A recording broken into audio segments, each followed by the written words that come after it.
The stimulus checks caused massive amounts of inflation. That is something that we are still feeling the effects of today. So, when Trump is announcing that he's going to give $2,000 dividend checks to literally everyone, it leads me to believe that there's going to be some downward effects, especially when we see $38 trillion worth of our own debt still exploding to this day. Even with the government shutdown, we are spending billions of dollars every single day, and yet there hasn't been any talk to try to delete this debt. Now we're going to break that all down, but first let's go into what these tariff checks mean and who could potentially be getting them, because getting a tariff dividend of at least 2,000 per American, expecting 85%, resulting in 40 billion handed out. Well, how is this any different than stimulus checks one? And why aren't we more concerned with this number, the $38 billion issued out? I mean, by the end of this year, we might even hit 39 to 40 trillion dollars. Excuse me, not billion, trillion. But let's explain in this great thread, right? So Donald Trump, he made the announcement saying that there's going to be a $2,000 dividend payment to every person, not including high income, paid to everyone, right? So depending on who is high income, it makes it a little interesting. But who will be receiving this? Stimulus checks in 2021 got 1,400. It was for those average singles of 7,500 or 75,000 or married, up to 112,000 per household. And so that up to 150 for married couples, payment amounts are reduced. So those single filers, I imagine there's something similar that's going to be done here, but the same criteria in 2025. That would create 220 million US adults. The top 15% of earners would be excluded as, quote, high income. So those 220 million out of those 2,000 would be 440 billion handed out. And that's just with 2,000 checks. If there is more, well, that is more money going out as well, right?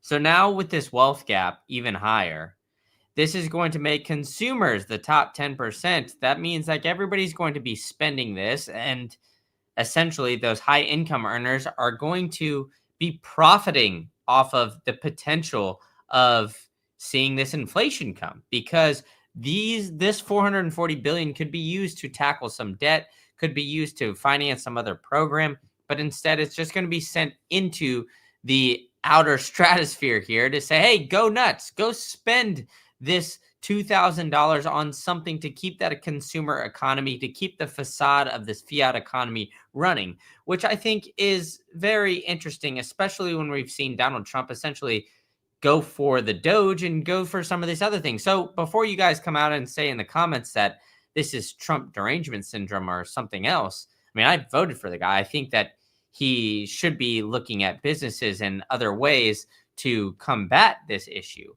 But I am worried that he is seeing this and saw the positive effects of the stimulus checks, all saying that, hey, everybody liked those stimulus checks. Everybody voted for Biden at one point in time, at least, take for what that election, what it is. A lot of people voted for him with the belief that he would help with those student loan debts, would help with all of these things. So granted, Trump, I think, has his finger on the pulse, seeing that a lot of Americans could benefit from a stimulus check and would be looking for something like this. But I don't think it would be a positive in the long run. This is all short-term thinking.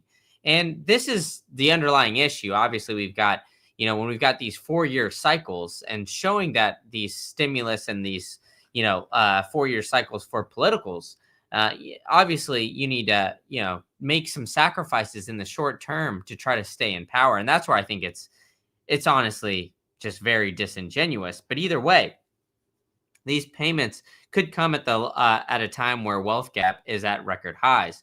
So this Q2 2025, consumers and the top 10% of the income distributed for 50% of spending, which is absolutely insane. But the big problem is that in 21, we saw the stimulus check boost spending. However, the one-time boost is followed by a long period of high inflation, which is what many of you guys know is what I anticipate seeing, and what you guys are saying in the chat here, seeing a lot of potential inflation. And that's where I think that this is going to be an issue and not a solution in the long run. Because, hey, giving out free money doesn't necessarily mean nothing in life is free, folks. That's the meaning of all of this, right? And so, inflation back on the rise at 3%, stimulus coming. This is not going to be a positive. And on top of it, Trump has stated that after the tariff revenue will go towards paying U.S. debt. Over the last 5 years alone, U.S. debt has surged $10 trillion. I mean, that is absolutely insane, right? And since the government shutdown, the U.S. debt is up $600 billion. So is this stimulus actually something that they could really afford? In my opinion, it's a no. And in August, the U.S. brought a record of $30 billion of tariff revenue. However, in August 2025, the U.S. deficit alone was $345 billion. So in my opinion, I would think you should try to tackle this deficit when you see parabolic charts like this, opposed to seeing, let's make the U.S. people happy in the short term by giving them $2,000 stimulus checks. Because in 2020, the Fed currently pivoting. September 2024, the Fed began cutting the rate cycle with a 50 basis point. So over the last 2 months, the Fed has already cut rates. And stimulus payments would just add some fuel onto the fire because more money would be put in there. And we've already had a record-breaking year in the stock market. I mean, it's at all-time highs. And the crazy thing is, with all of this, is it's not just the stock market, it's also gold. Gold has been crushing the overall stock market, returning 3x the amount that the S&P 500. It's having a historic run. We've never seen anything like it. And we'll get into the S&P 500 returns here in a minute. But either way, seeing the way that asset prices are already reacting is absolutely insane because, hey, the writing's on the wall.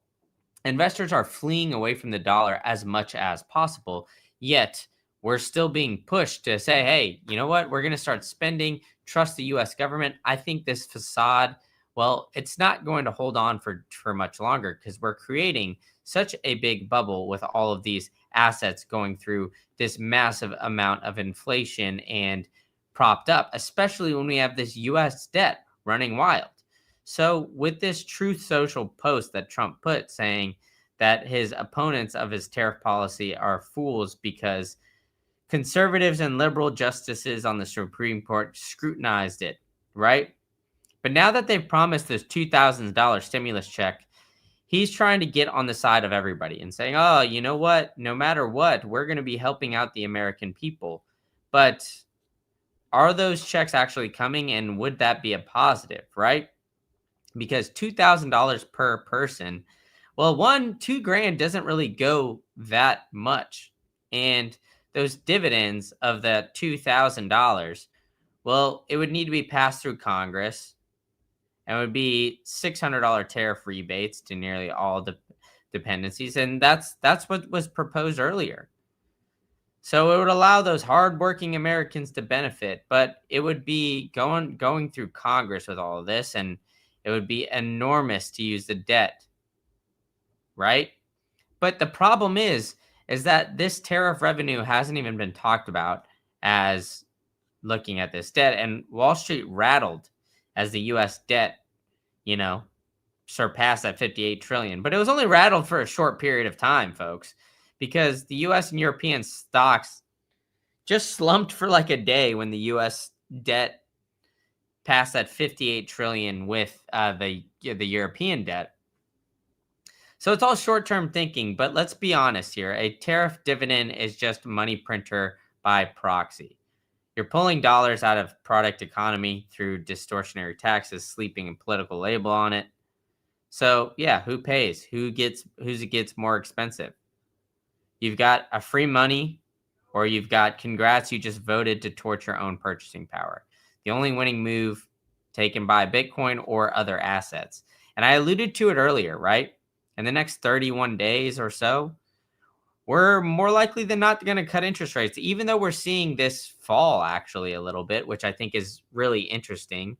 We're seeing the percent chance that we cut interest rates actually going down here because people are seeing that, hey, and investors are saying, hey, you know what? The reality of all of this is that inflation isn't going away, folks. We're moving the needle, moving the bar, whatever phrase you want to use. We're moving it up. So instead of that 2% target, we're looking at a 3 to 4% target.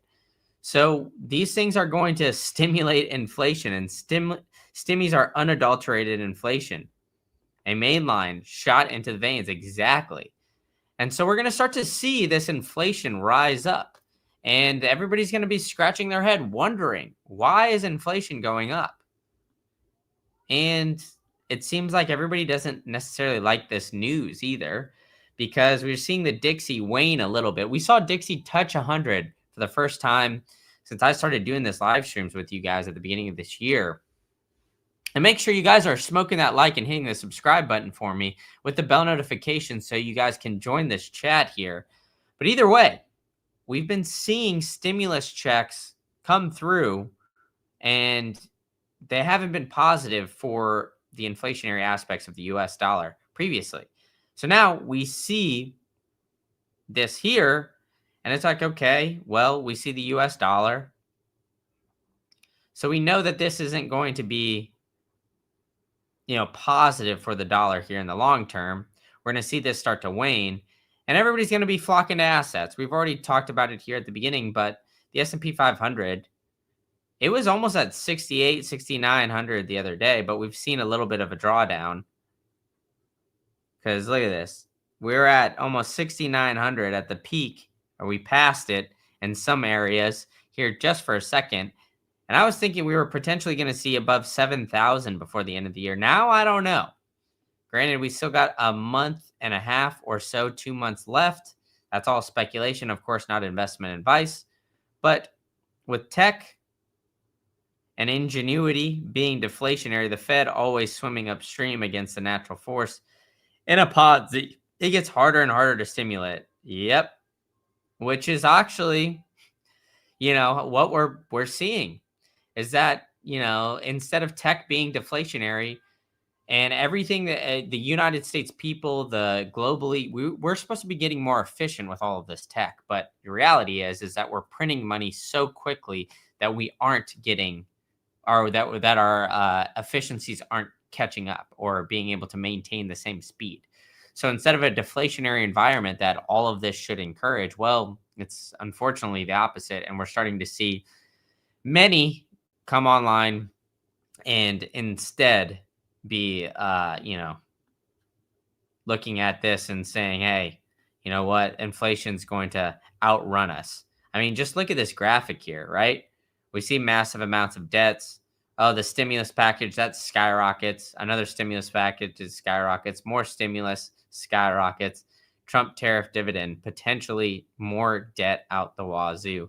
And I think this is going to be the catalyst that shoots our United States debt over that $40 trillion mark. Look, like I said, I voted for the guy, but I don't think that this is necessarily a good move. I think we should be focusing on getting out of this debt spiral. So I'm going to be covering all this very closely. So make sure you guys are subscribed with me. Hit the like button. Share this one with friends and family as well. Help the channel grow. I'm trying to get to 500 before the year's end. So let me know in the comments what you guys think I could do better, and I'll catch you guys on the next one.